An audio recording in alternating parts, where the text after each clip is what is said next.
Quero começar contando sobre uma história. Não sei se todos sabem, talvez vocês não devem saber, né? Mas só alguns, só nossos familiares talvez. Mas nós moramos nos Estados Unidos, minha esposa e eu, meus pais também, nós moramos lá durante muitos anos. E no ano de 2006, minha esposa e eu, nós havíamos descoberto que a gente tinha ficado grávidos. Era o nosso primeiro bebê.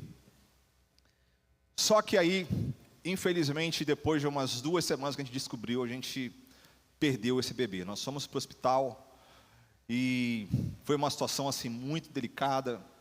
Foram 2 semanas assim de muita alegria, de muita festa. E aí então, nós no hospital, a Jana começou a ter uns sangramentos. Fomos para lá e aí nós descobrimos que o bebê havia falecido. E nós voltamos para nossa casa e eu estava assim arrasado, estava muito triste. E nós chegamos lá tarde da noite, era mais ou menos umas 9 e pouca da noite. E uma festa tremenda acontecendo na nossa vizinhança, barulheira, pagode rolando e sertanejo, tudo quanto é música rolando. Brasileiros lá nos Estados Unidos fazendo a maior festa. E passou 10 horas da noite e a festa continua. 11 horas da noite a festa continua rolando. Meia-noite a festa continua e eu ficando cada vez mais irritado. Eu tinha acabado de passar por aquela situação, estava muito nervoso. Eu estava tão nervoso que lá no hospital eu cheguei a dar murro na parede, porque eu fiquei realmente desesperado. Então eu não estava mais aguentando aquela brazucada lá, a gente chama de brazuca. Tá? Lá nos Estados Unidos a gente chama de brazuca. Eu não estava mais aguentando aquela brazucada, fazer aquela bagunça toda. E aí o que aconteceu? Eu até tentei conversar com o outro e tal, mas nada. E aí, meus irmãos, 3 horas da manhã, eu já não aguentando mais, liguei para a polícia. Olha, está tendo uma bagunça violenta aqui. Até agora, às 6 horas da manhã. Não falei que era brasileiro, mas está sendo uma festa muito alta. Nós perdemos um bebê, nós estamos assim, sensado. Questão de 2 minutos, quando surgiu as luzes da polícia na rua. Sabe quando você pisa num formigueiro? Você pisa no formigueiro e a formiga... Foi a mesma coisa. A luz apontou na rua, piscando, os brasileiros picaram fumo, foram embora. E aí eu fiquei pensando assim, poxa, como é que pode, né? Está fora do país deles, querendo fazer a mesma coisa que faz no Brasil, aqui nos Estados Unidos. Ou seja, realmente tem muitas pessoas que vão para outros países, mas acabam levando a sua cultura para lá e acham que isso que é o certo. E aí, queridos, quando você está debaixo de outro governo, você precisa viver segundo aquele governo. Você concorda comigo? Amém? Olha, se você for lá para Dubai, vou contar mais uma história para vocês. Se você for lá para Dubai e você fizer um empréstimo, pague esse empréstimo. Sabe por quê? Porque senão você vai ser preso lá em Dubai. Aqui no Brasil é como? Se você não paga o empréstimo, você fica com uma dívida, mas preso você não vai. Ok? Então, cuidado quando você for para Dubai. Fez empréstimo, usou no cartão, não pagou, você pode ser preso lá. Então, tem muitas pessoas que querem estar debaixo de um governo, mas não querem aprender a viver segundo aquele governo. E quantas vezes nós queremos pertencer ao reino de Deus, mas continuar vivendo com os mesmos costumes de sempre? E é sobre isso que a gente vai falar nessa noite. O reino chegou. E agora? Então agora abrem, por favor, em Gênesis capítulo 1, versículo 26 até o versículo 28. Se a gente puder ler essa é a linguagem de hoje, não, né? É? Então tá lá. Gênesis 1, versículo 26 ao 28. A gente vai ler alguns versículos aqui hoje à noite. Tá bom? Esse aqui é o primeiro. E aí Deus disse: agora vamos fazer os seres humanos que serão como nós. que se parecerão conosco. Eles terão poder sobre os peixes, sobre as aves, sobre os animais domésticos e selvagens e sobre os animais que se arrastam pelo chão. Assim Deus criou os seres humanos, Ele os criou parecidos com Deus. Ele os criou homem e mulher. E os abençoou, dizendo: tenham muitos e muitos filhos, espalhem-se por toda a terra e a dominem. Vamos parar aí. Até a primeira parte do versículo 28.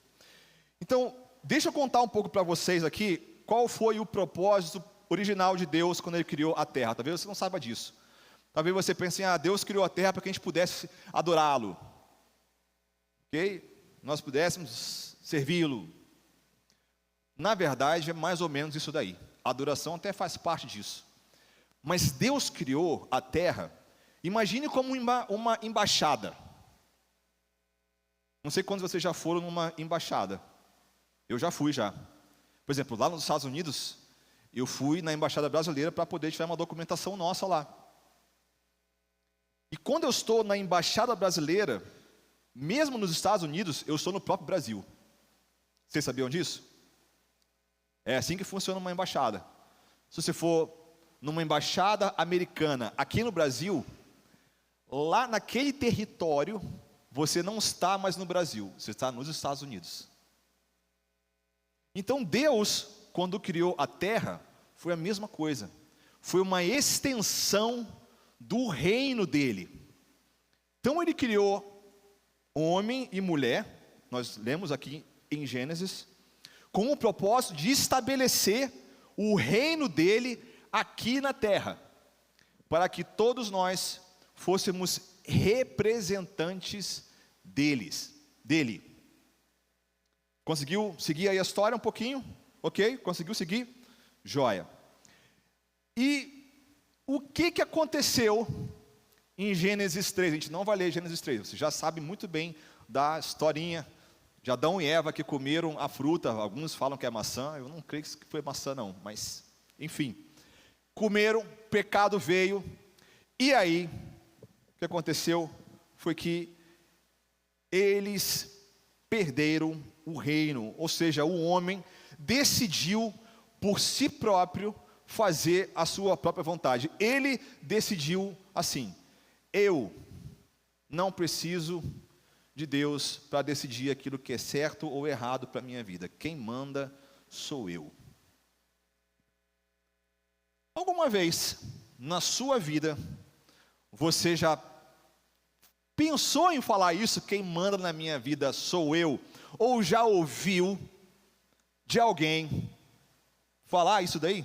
Não, mas quem manda na minha vida sou eu. Exatamente foi isso que aconteceu com Adão e Eva.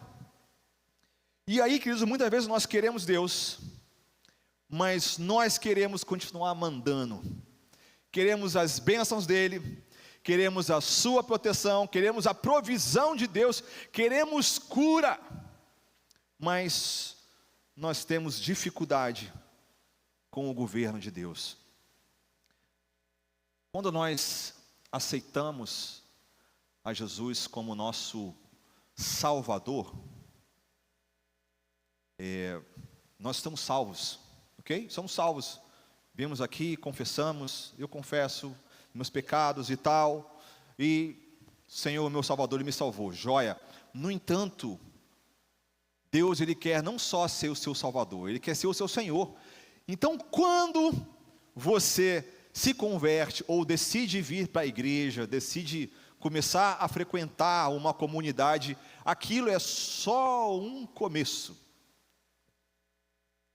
Aquilo é o ponto zero da sua vida cristã. A partir daí, você precisa decidir quem vai ser o Senhor da sua vida. Se vai ser você, ou se vai ser o Senhor. E aí, assim, Deus, Ele, por meio de Moisés, Ele cria aí uma lei para trazer ordem para o povo, não é isso? O povo tinha acabado de sair do Egito, estava escravo lá, preso por 400 anos. E aí, Deus então liberta o povo por meio de Moisés.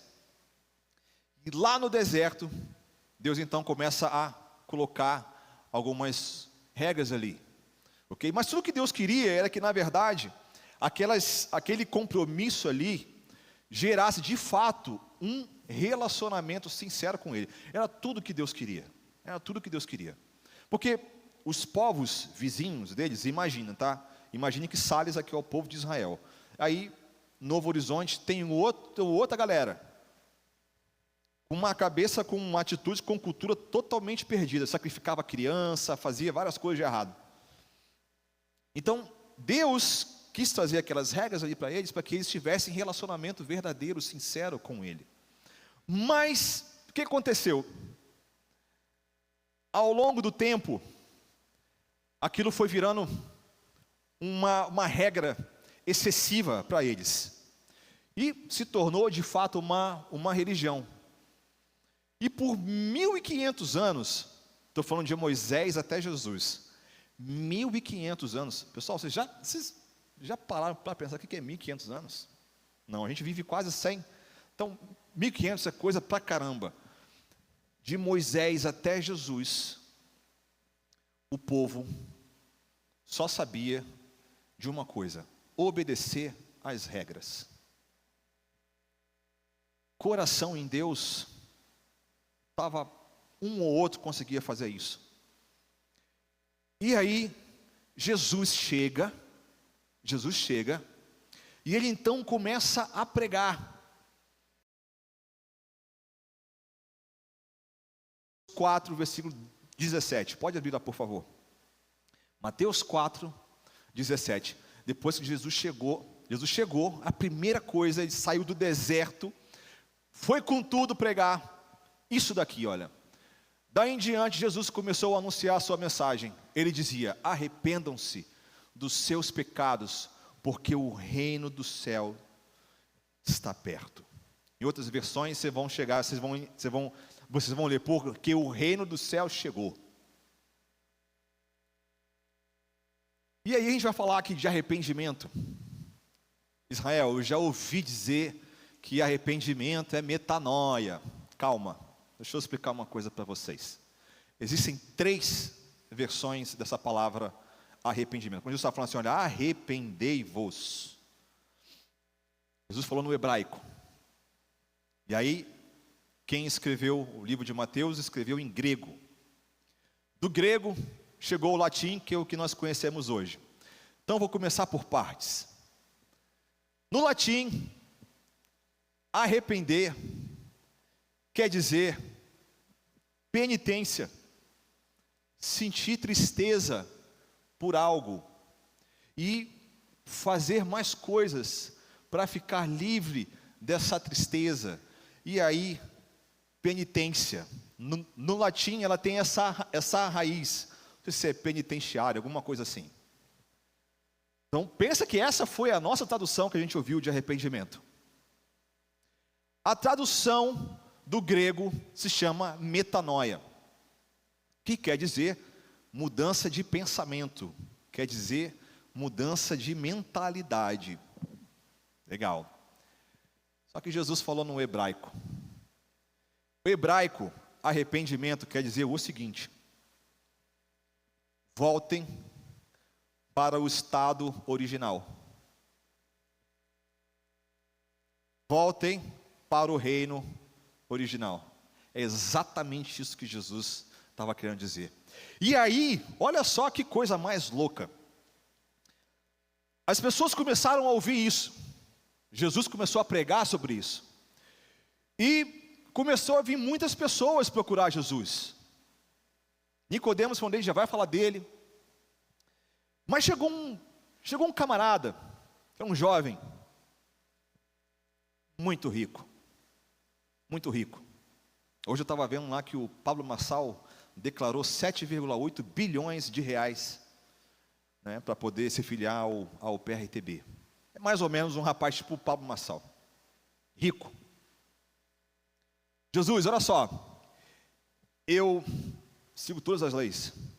Eu honro pai, mãe, eu não adultero, eu nunca matei ninguém, eu guardo sábado, ou seja, eu vou à igreja, eu vou aos cultos, vou na sinagoga.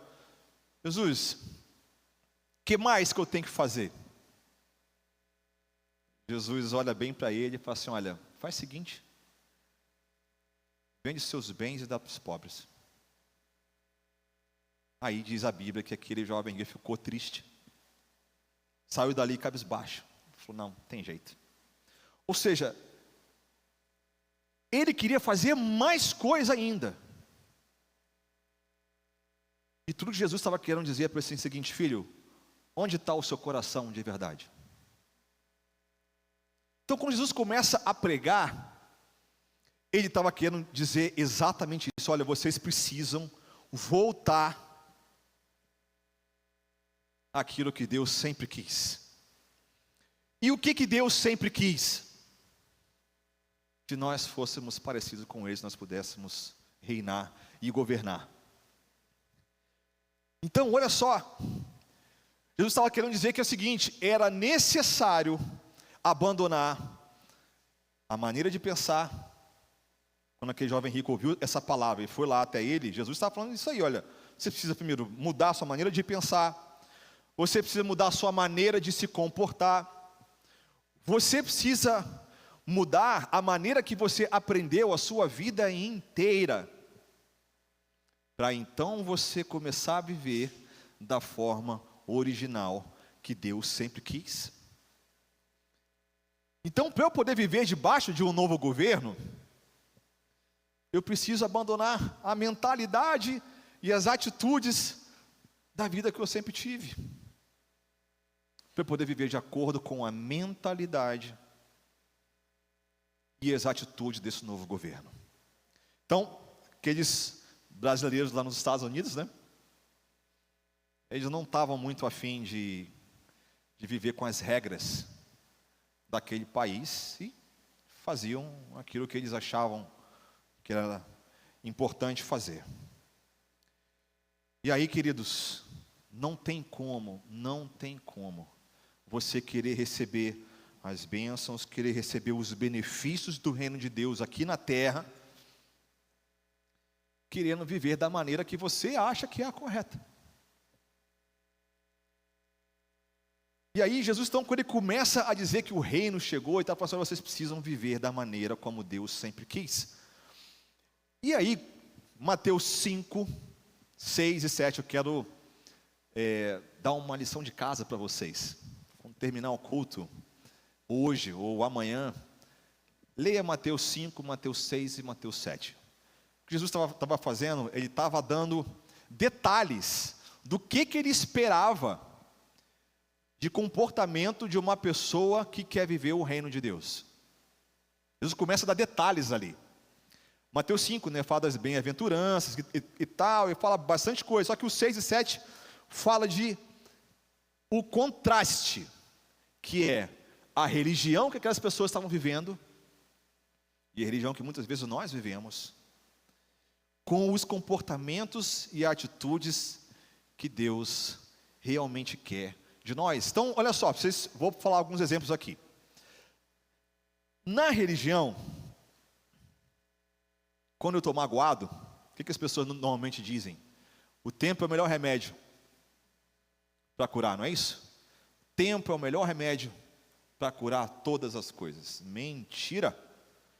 Jesus começa a ensinar que você precisa perdoar quantas vezes?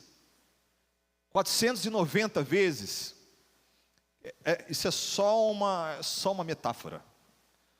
Jesus estava querendo dizer: você precisa perdoar toda hora. Toda hora. Na religião, você pode assim: mas Israel, eu nunca adulterei. Assim como aquelas pessoas estavam dizendo isso. Assim como aquele jovem rico estava, tentando dialogar com Jesus: nunca adulterei. Aí Jesus fala o seguinte: olha só, deixa eu te falar uma coisa. Você já olhou e já desejou essa pessoa? Sim. Já teve conversinhas? Sim. Não, filho, já era. Se adulterou. Percebe que é diferente da religião que aquelas pessoas estavam acostumadas? Porque o reino de Deus, querido, ele começa onde ninguém vê. E ao contrário daqueles religiosos que faziam tudo para que todo mundo pudesse ver, a gente teve aqui um momento, né, de ofertas, né, algumas pessoas vinham aqui, outros vão fazer o Pix. Naquela época, os crentes da época, eles faziam questão de mostrar, se a gente pudesse aqui, né, se alguém viesse aqui levantando uma nota de R$100, ia ser engraçado, né? Mas você imagina, era mais ou menos isso que eles faziam antes. Faziam questão de mostrar que estavam doando alguma coisa. E aí Jesus diz, olha, não é nada disso. Quem que governa o seu bolso?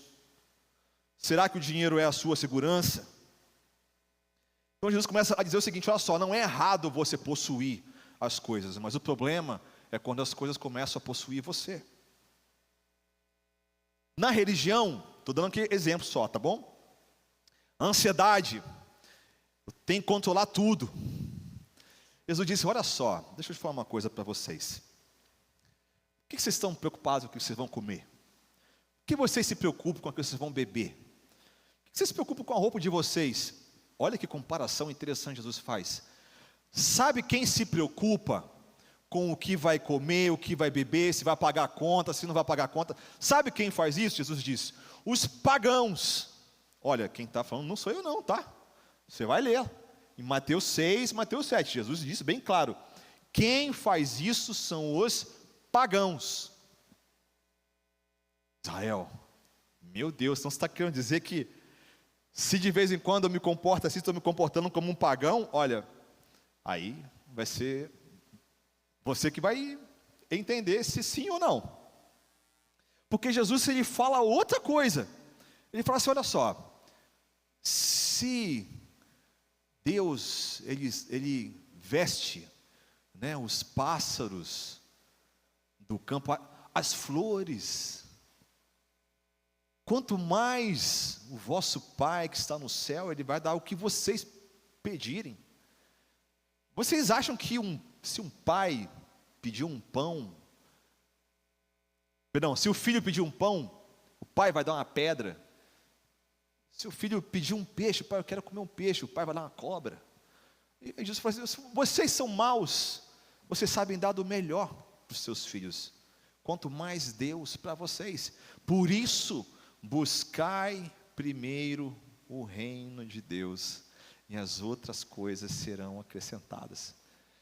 Está vendo a diferença que Jesus traz sobre o contexto do que uma religião traz sobre a ansiedade e o que Jesus traz? Então Jesus está falando o seguinte, olha só, trabalha, planeja, organiza, faça a sua parte, então você vai confiar em Deus. E eu trouxe uma frase aqui que diz a seguinte, a ansiedade muitas vezes é a tentativa de controlar aquilo que somente Deus consegue controlar.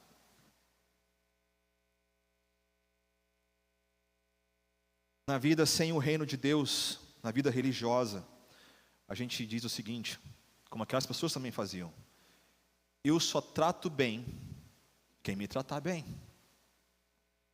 Me tratou mal, mesma é a face da mesma moeda, não quero nem saber. O que Jesus diz? Amai os vossos inimigos, orai por quem vos persegue. Vocês estão conseguindo entender o contraste de uma vida religiosa com uma vida do reino? No que Jesus realmente espera? Certa vez eu passei uma situação que foi muito marcante na minha vida no ano de 2024, abril, mais ou menos. Fui basicamente caluniado no trabalho onde que eu estava e fui chamado de mentiroso, julgado. Foi uma situação muito complicada que, na época, me levou até a ter uma crise de ansiedade, pelas palavras que foram ditas a mim e tudo mais. E aquilo me fez muito mal, atingiu a minha saúde também. Eu saí daquele trabalho. Só que depois de um tempo, o Senhor começou a trabalhar na minha vida. Porque por mais, olha que interessante, por mais que eu pudesse falar, mas eu já perdoei aquela pessoa. Eu já perdoei aquela pessoa. De tempos em tempos, quando eu via aquela pessoa, seja na internet, quando eu via ela passando do meu lado, já batia um sentimento muito ruim. E aí, finalmente eu me rendi à estratégia que Jesus trouxe.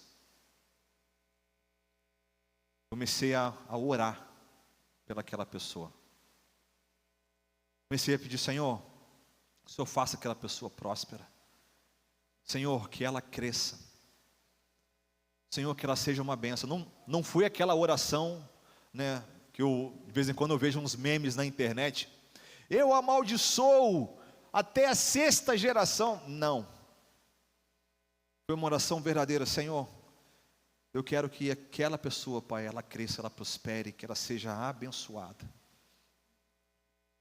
Eu não tenho força, Senhor, mas eu quero declarar que eu amo essa pessoa. Até então era uma inimiga. O que aconteceu? Reverteu.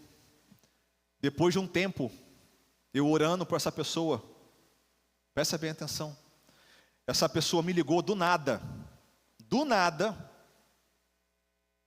me oferecendo uma vaga de trabalho na empresa onde que ela trabalhava. Falou assim: Israel, eu só consigo ver você nessa vaga, mais ninguém. Glória a Deus por isso. Mas como que isso é possível, meus irmãos? Porque existiu uma decisão de fazer aquilo que o reino, aquilo que Jesus determina como uma atitude do reino. Agora, se você, como um cidadão do reino, como filho de Deus, viver uma vida decidindo somente aquilo que não, eu só vou fazer aquilo que eu quiser fazer, a minha vontade, eu não preciso de fazer isso daqui, já vivi muito para agora começar a fazer isso daqui, não preciso mais disso. Se essa for a sua vida, meu querido, saiba que você infelizmente não está no reino de Deus. E eu vou te provar isso agora, por meio de João 3. Pode abrir, por favor, João 3. A gente vai ver a história de Nicodemos. Hoje eu fiz questão de, à tarde, rever alguns episódios do The Chosen, que fala exatamente sobre Nicodemos, uma figura assim que eu admiro bastante, esse encontro dele com Jesus aqui. Vamos ler, por favor, João 3, versículo 1 ao 7. Havia um fariseu chamado Nicodemos, que era líder dos judeus. Uma noite ele foi visitar Jesus e disse: Rabi, nós sabemos que o Senhor é um mestre que Deus enviou, pois ninguém pode fazer esses milagres se Deus não estiver com ele. Jesus respondeu: eu afirmo a você, Nicodemos, que isto é verdade. Ninguém pode ver o reino de Deus se não nascer de novo. Nicodemos perguntou: como é que um homem velho pode nascer de novo? Será que ele pode voltar para a barriga da sua mãe e nascer outra vez? Jesus disse: eu afirmo a você, Nicodemos, que isso é verdade. Ninguém pode entrar no reino de Deus se não nascer da água e do Espírito. Quem nasce dos pais humanos é um ser de natureza humana. Quem nasce do Espírito é um ser de natureza espiritual. Por isso, não fique admirado, porque eu disse que todos vocês precisam nascer de novo. Hoje eu estava vendo, um pouquinho de Nicodemos, e é interessante porque ele tem uma situação, e eu não sei se isso foi verdade ou não, tá? Isso está no episódio. que eu achei muito legal. Maria Madalena está com vários espíritos malignos. Jesus até então ainda não tinha expulsado aqueles demônios dela. E as pessoas foram chamar Nicodemos para expulsar os demônios dela. Não sei se aconteceu, tá? Mas é um fato interessante, porque isso era uma prática real da época, tá? É uma prática real. Expulsar demônio em Israel, mas antes de Jesus, sim. Os judeus eram os crentes da época, eles expulsavam demônios também. E aí, no The Chosen mostra Nicodemos tentando o expulsar, não acontece nada. E aí, depois de uns dias, Jesus ele encontra com Maria Madalena, expulsa os demônios, ela está uma outra pessoa. E aí uma pessoa testemunha que ela está diferente, e vai no Nicodemos e fala: cara, você não sabe, você foi orar lá, ela está uma outra pessoa agora, foi você. Foi eu? Não, acho que não, tem uma coisa errada aí. E aí ele foi querer saber quem foi a pessoa que libertou Maria Madalena. Então, Nicodemos já estava ouvindo falar de muitos milagres de Jesus. Pensa num cara fiel a Deus, na sua religião. Pensa num cara fiel, pensa num cara assim, assíduo. Pensa em qualquer pessoa que você conheça aqui da igreja. A pessoa está ali firme, pau para toda a obra. Nicodemos era esse caso, e era um cara que era líder. Todo mundo tinha um apreço muito grande por ele, admirava demais Nicodemos. E Nicodemos foi ter com Jesus na calada da noite, escondidinho, para ninguém ver ele. Jesus, que mais que eu tenho que fazer? Tipo o jovem rico. Jesus, tá, e aí? Jesus fala assim: filho, você precisa nascer de novo. Quem não nascer de novo não pode ver o reino de Deus. Sabe, esse nascer de novo é a mesma expressão que Jesus fala do arrependei-vos. Você precisa zerar, você precisa voltar para o caminho original. É isso que você... Nicodemos, não tem jeito. Ah, mas eu vou voltar para a barriga da mãe. Não, Nicodemos, eu não estou falando isso. Eu estou falando que você precisa zerar. Tem áreas na sua vida, Nicodemos, que Deus ainda não é o Senhor. Você precisa nascer de novo, Nicodemos. E talvez, né, o problema de Nicodemos não era a falta de informação. Já tinha muita informação, mas era a vida nova. Então, nascer de novo, o que eu estava dizendo, depois vocês podem ler o restante. Vocês vão ler depois no 8, o que quer dizer nascer de novo mesmo. O nascer de novo é uma obra do Espírito Santo. E aqui eu não estou falando de quando vem à frente aceitar Jesus. Eu estou falando que quando nasce de novo, aquilo vai produzir uma nova mentalidade. Ou seja, coisas que eu pensei por muito tempo, agora eu já penso diferente. Agora já não é mais. Comportamentos que eu tive por durante muitos anos na minha vida, agora eu já não tenho mais. E isso vai começar a gerar frutos em você. Então esse passo, Jesus sendo o Senhor, mentalidade nova, comportamentos novos, voltando àquilo que Ele queria desde o início, isso vai te fazer você ser um representante dele aqui na terra. Amém? E aí, queridos, olha só, qual que é o grande perigo da igreja? É ter religião sem transformação. Qual é o grande perigo da igreja do Servinho? E eu me incluo nisso também, porque eu estou aqui.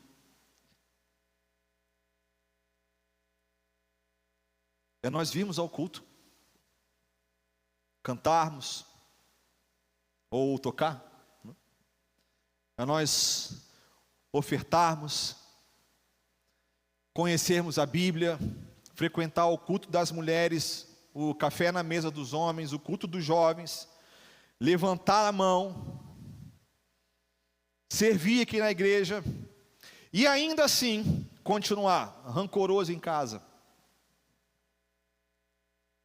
cheio de orgulho, grosseiro, mandão, mandona, desobediente, julgando as pessoas, sendo dominado pelo dinheiro, incrédulo.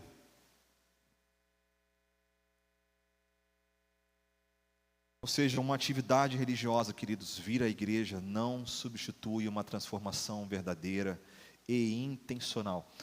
Fala para a pessoa que está se relacionando, você precisa ser intencional. Fala aí para o lado aí, você precisa ser intencional. Olha, queridos, transformação não vem com o tempo, esquece isso, isso não existe. Se fosse assim, gente, assim, todos que se converteram, né, com 10 anos de idade, sei lá, com 50 anos já seria assim, uma pessoa tipo, o mega santo possível.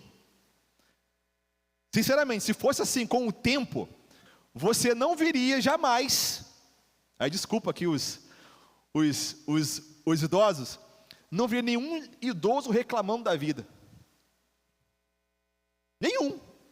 Porque vocês concordam? Porque o tempo traz a transformação, traz a sabedoria. Não, isso não é verdade. Se você não for intencional na sua transformação, infelizmente isso não vai acontecer. Você corre o risco de morrer sem de fato experimentar o reino de Deus. Abram comigo em Mateus 7, versículo 20. Jesus vai nos alertar duramente sobre o problema de querer fazer as coisas da nossa maneira, enquanto nós estamos aqui na terra, e coisas que às vezes a gente nem percebe que está fazendo errado. Vamos lá. Portanto, vocês conhecerão os falsos profetas pelas coisas que eles fazem. Continua, por favor. Não é toda pessoa que me chama de Senhor, Senhor, que entrará no reino do céu, mas somente quem faz a vontade do meu Pai que está no céu. Quando aquele dia chegar, muitas pessoas vão me dizer: Senhor, Senhor, pelo poder do seu nome nós anunciamos a mensagem de Deus, pelo seu nome nós expulsamos demônios e fizemos muitos milagres. Então eu direi claramente a essas pessoas: eu nunca conheci vocês. Afastem-se de mim, vocês que só fazem o mal. Encerrou aí. Jesus é duro, né? Jesus é muito duro com isso. Mas é isso. Aqui ele está falando, olha só, expulsar demônio, curar pessoas, fazer milagre. Ele está falando de quem? Do ímpio? Do que não conhece a Jesus? Não, ele está falando do crente. Ele está falando de nós.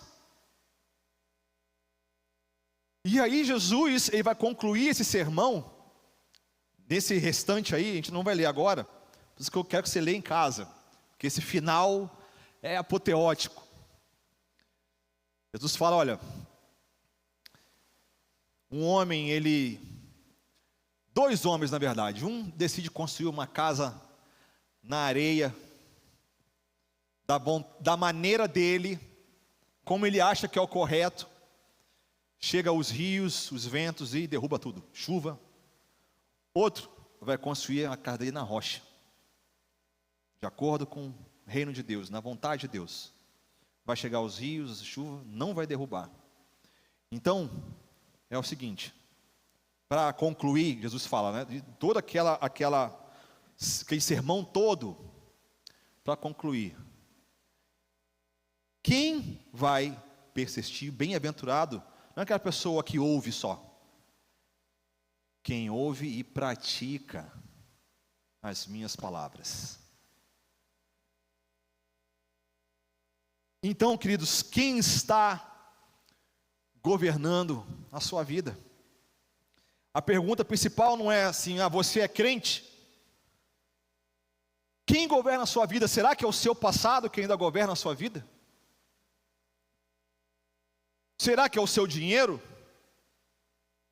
Talvez a sua sexualidade, não sei.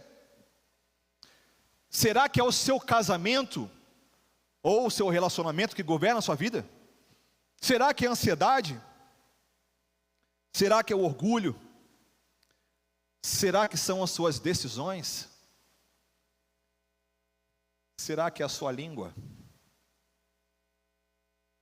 Tem uma história que meu falecido pai contava e eu gostava demais. Eu vou contá-la aqui também. Havia 3 homens, 3 líderes da igreja, e eles decidiram tirar um tempo de retiro entre si, para pescar. Aqui tem uns lugares aqui de pesca bacana, né? Então imagina que eles foram para um lugar igual esse, igual Salles, bacana, para pescar, ter um tempo ali juntos, de conversa. E aí, um deles falou assim: olha, queridos, nós estamos aqui juntos, né? Nós somos líderes, somos irmãos em Cristo. Quem sabe a gente poderia ter um tempo aqui de confessar também nossos pecados, né? Para trazer cura para a nossa vida.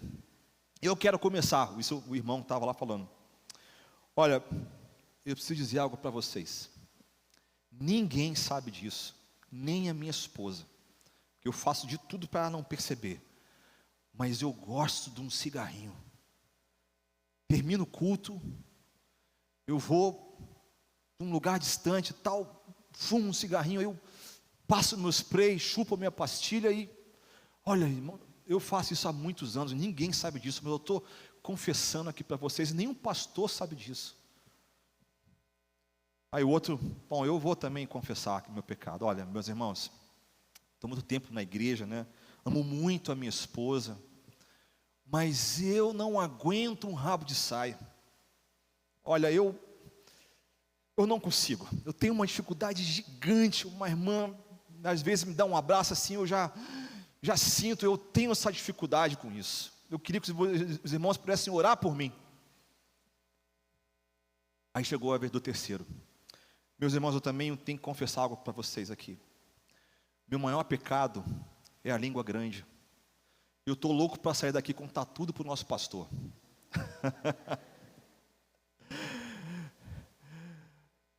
Israel, mas eu sou assim mesmo, Israel. Talvez alguém diga, eu sempre fui assim. Meu pai era assim. Minha família inteira é assim. Olha, Israel, eu tenho um temperamento forte, você não sabe. Olha, quem me conhece sabe que eu sou assim. Pois foi assim que eu aprendi. Mas, querido, deixa eu te falar uma coisa. Se você quiser ver o reino de Deus, assim como Nicodemos, com toda a sinceridade dele, você terá que entender que a sua história, ela pode até explicar quem que você se tornou, mas ela não precisa determinar quem que você vai continuar sendo. Amém? Vou repetir isso daí. A sua história pode até explicar quem que você se tornou, mas ela não precisa determinar quem que você continuará sendo.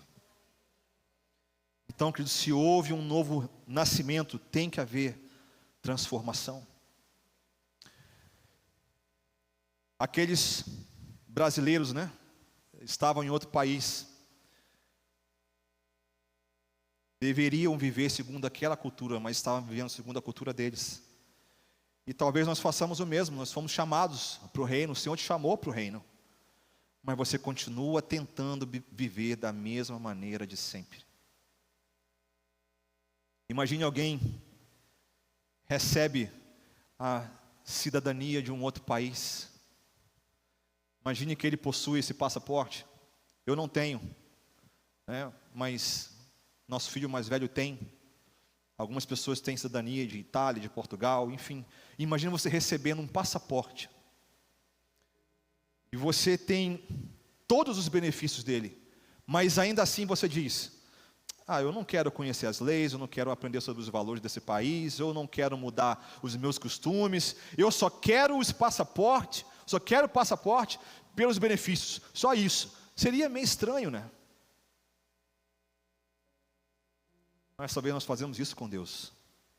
Nós queremos o passaporte do céu, queremos ir para o céu, queremos o reino de Deus, mas não queremos a cultura do reino de Deus aqui na terra. Nós queremos as promessas de Deus. Tem até uma canção que eu nem sei direito. As promessas vão se cumprir e tal. Deus de aliança, é muito bacana. Queremos as promessas de Deus, isso é ótimo. Mas nós podemos não querer o governo de Deus. Queremos o Salvador, mas temos dificuldade de ter o senhorio de Jesus. E aí, queridos, não queira apenas os benefícios do reino. Não queira isso. Não faça como aquele jovem rico, ele só queria ter o benefício. E muitos dos discípulos que seguiam Jesus também só queriam ter os benefícios. Tanto é que chegou um momento que 70 pessoas que caminhavam com Jesus abandonaram ele. O negócio começou a ficar muito estreito para eles. E Jesus quer literalmente um novo nascimento, uma nova mentalidade, um comportamento novo, para que você volte àquilo que Deus quis desde o início, para que você seja mais parecido com Ele todos os dias. E eu quero terminar com essa pergunta: qual área da sua vida ainda não está debaixo do governo de Deus? Vou perguntar mais uma vez: qual área da sua vida ainda não está debaixo do governo de Deus?